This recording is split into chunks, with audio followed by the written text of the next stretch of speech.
Assalamualaikum warahmatullahi wabarakatuh. Ya, jadi di depan aku ini udah ada makanan yang lumayan lah, ada protein, ada sayuran, kentang dan nasi tentunya.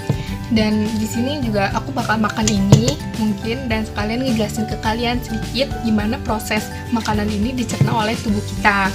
Ya, jadi pada dasarnya itu kan sistem pencernaan itu bisa dikatakan sebagai proses di mana makanan diubah oleh organ-organ dalam tubuh kita menjadi bentuk yang dapat larut untuk diserap oleh tubuh kan. Coba kita makan ya.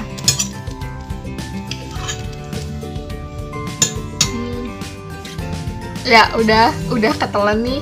Nah, aku mau lanjut ngejelasin kalau emang kalian mau makan makanan yang kalian punya gitu, emang pertama-tama itu dimulai dari apa? Dari mulut kan yang pasti.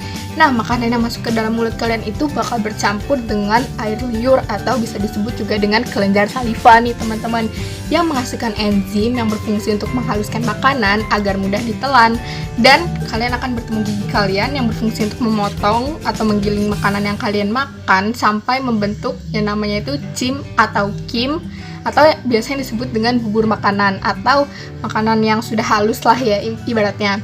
Lalu kalian akan ketemu lidah nih teman-teman. Lidah ya sama sebenarnya, lidah kita ini berfungsi untuk mendorong makanan nih dari yang namanya faring menuju ke kerongkongan.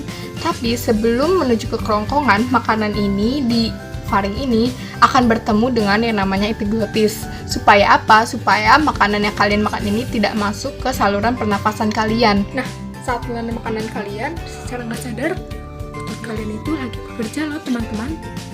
Ngapain tuh? Lagi melakukan gerakan peristaltik ternyata. Apaan tuh? Yaitu adalah suatu gerakan yang dimana otot-otot kalian itu secara bergantian untuk mendorong makanan kalian ke saluran pencernaan selanjutnya. Nah, pas sudah sampai kerongkongan, makanan diolah dan diremas selama 5-6 detik. Lalu dari kerongkongan, makanan menuju ke lambung. Nah, fungsi lambung itu ada 1. Menyimpan makanan selama 2-4 jam. Kedua, mencampur dan merumatkan makanan dengan aneka enzim dan cairan asam lambung. 3. Memasukkan makanan ke usus halus sampai lambung kosong kembali. Walaupun lambung sangat jago untuk menghancurkan zat-zat makanan yang dalam tubuh kita, tapi dia itu nggak bisa nih menyerap zat-zat yang ada di makanan. Nah, disinilah fungsi usus halus, di mana dia akan menyerap zat-zat makanan yang ada dalam makanan yang sudah kita makan, dan panjang usus halus itu mencapai 6-8 meter loh. Wow, sangat panjang ya.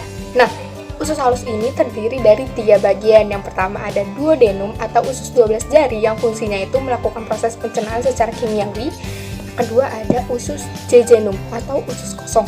Fungsinya itu untuk menyerap zat-zat makanan. 3. Ada usus ileum atau usus absorpsi. Nah, ini tuh fungsinya juga sama untuk menyerap zat-zat makanan, tapi ini lebih khusus. Contohnya itu vitamin. Nah, usus halus ini juga dibantu oleh hati, kantung empedu, dan pankreas.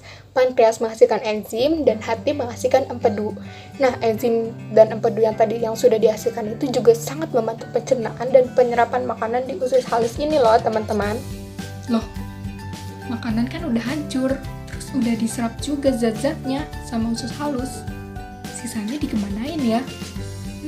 Jelas masuk usus besar lah, dimana usus besar ini biasa disebut juga dengan kolon. Nah, pencernaan di usus besar ini bukan dilakukan oleh enzim-enzim nih teman-teman, melainkan dilakukan oleh bakteri-bakteri yang baik yang hidup di usus besar kita. Nah, fungsinya itu untuk menyerap sisa air dan mineral yang ada di feses dan menyimpan feses yang tersebut gitu ya, sampai dia itu siap untuk keluar dari tubuh kita nih teman-teman. Nah, pas sekiranya feses ini udah siap nih untuk keluar dari tubuh kita, ada yang namanya itu rektum yang fungsinya itu untuk mengirim sinyal ke otak kita.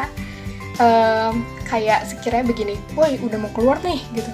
Rektum ngasih tahu ke otak, terus otak bakal ngirim sinyal juga ke anus kalau dia itu feses kita akan keluar. Nah, keluarlah feses itu lewat anus ya kan. Nah, gitulah udah selesai nih berarti sistem pencernaan yang ada di dalam tubuh kita. Terima kasih Pak Asep selaku guru pembimbing. Wassalamualaikum warahmatullahi wabarakatuh.